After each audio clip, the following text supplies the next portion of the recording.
Peace world. It's your hip hop national flag ambassador, Energy. Salutes. This is a topic that's in our culture today.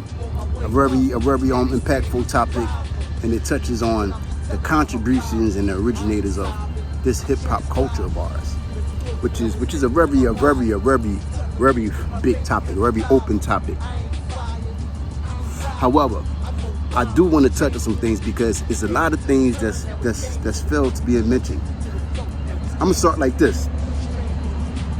For anybody, I don't care the tallest or the smallest, for us to be living in America, for us to be black or melanated and living in America and think that this four element culture of ours came from one city or one place, it's ludicrous. In the words of Mike Tyson, it's ludicrous. It's fucking ludicrous. We are a culture of people that create dynamic and versatile things at one time, at the same time, at different times. Hip hop is no different. Now, I do want to say that regardless where you from, Philadelphia was the first place that started an international street art culture with graffiti. Philadelphia was the first place that started an international street subculture art with graffiti. It didn't start nowhere else but in Philadelphia with a guy named Cornbread the Legend. Peace. Shout out Cornbread, that's my old head. 1965. That's the date when he started his journey with the graffiti. So, I'm not here to profess or proclaim that Philadelphia started every element of hip hop. I'm here to say that Philly was the first international subculture street art that started it. And that's saying that we have four elements. I'm the creator of the Hip Hop National Flag. These four elements, and there might be more based on whatever people feel, but you got graffiti, DJ, MCing, breakdancing. Those are the elements that we grew up to know. Some people say beatboxing was before DJing, if you want to say it like that, because we have to understand that we're going to think that this culture came from the youth, the young melanated youth of America. We was poor. And I say we because I was part of it. We were poor. We didn't have money for equipment, DJ equipment and big speakers and all that. We had to learn how to do DJ. We didn't have money for that. So yes, that was a part of that didn't start the element because we didn't have money. Hip hop started because our government wouldn't provide a stable way of life for us to feed our families. So thus, we born hip hop and we rebirthed it so many times. The fact that so many stories are told about the creations and the originations and the contributions of hip hop and leaving out Philadelphia's first element contribution is very offensive.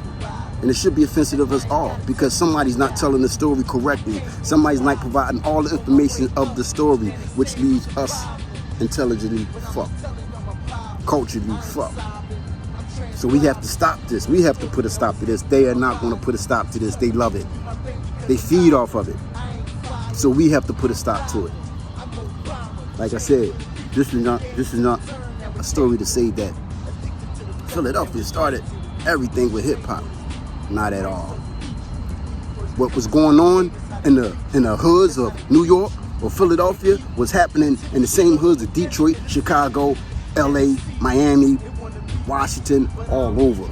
The same things was happening to us. So of course, it's naturally that we were kind of doing some of these things at the same time.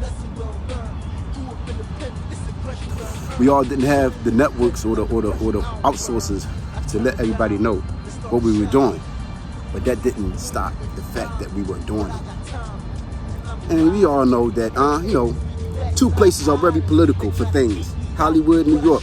Hollywood's political for movies. New York is political for the platform of hip hop, and New York represents the platform of hip hop, just like Vegas represents the platform of casino. Even though gambling and didn't start with the Vegas and casino, actually it started in New York with the Queen back in Harlem years ago. That's a whole nother story. But the point that I'm making is, New York is the platform.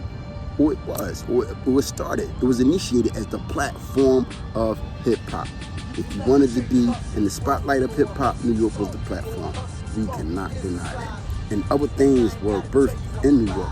I don't know all the history of the things that were birthed in New York, but it's naturally that other things were. New York is a very diversified community. Yeah, we are a diversified city. So of course, we're going to have various aspects and perspective on things. But if we don't tell the truth about the whole truth, we keep talking about the culture, hip hop, who contributed to what and this and that. That's good, but we are forgetting the first element. The first element, that the inception, the rebirth. The first element was the rebirth of the culture, because this culture of hip hop been birthed many times through jazz, through blues, through rock and roll, through R&B, through the Black Panthers, through the Nation of Islam, through the guys on Earth, 5%. Like that's hip hop. We created, when the government failed to provide a natural or stabilized way for us to feed our families. Guess what we do? We create hip hop.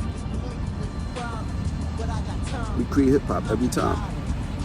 So through all our struggles, whatever struggles we're going through, nobody's struggles I don't think is more important than somebody else's struggles, but all our struggles is important. The journeys, this what happens during the journey that matters before you even get to your destination.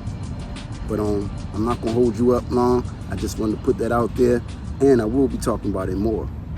It's funny. Before I go, I want to say this. This is how they trying to alienate from our culture. They have introduced breakdancing into the Olympics. So now you have breakdancing. Of course, you have the DJ, because the DJ is the person who got to play the music for the breakdancing, and you got to have an MC, because the MC is the person who makes the music for the, who raps over the beats of the DJ, and the b-boy dances. But where's the graffiti at? You see how quickly we have been eliminated. Breakdancing is not even an active element of graffiti. Salutes to all our elements, but it's not an active element, and yet breakdancing has made it to the Olympics. That shows how hip hop as the corporation is trying to separate and choose and decide for the culture what's hip hop, and that's emphatically now ciphered. We decided, we the culture, we the people of the culture, we of the culture, we the people, we decide what it goes on. We decide the boundaries and the guidelines of this culture, and we have to decide them, because if we don't, shit like that is going to be happening all the time. They're going to be eliminating, they're going to be excluding us, and they're going to be, discriminating against us with our own culture, making us feel alienated within our own culture. That's not good. Think about that. I got more coming up. Believe that. Peace, world.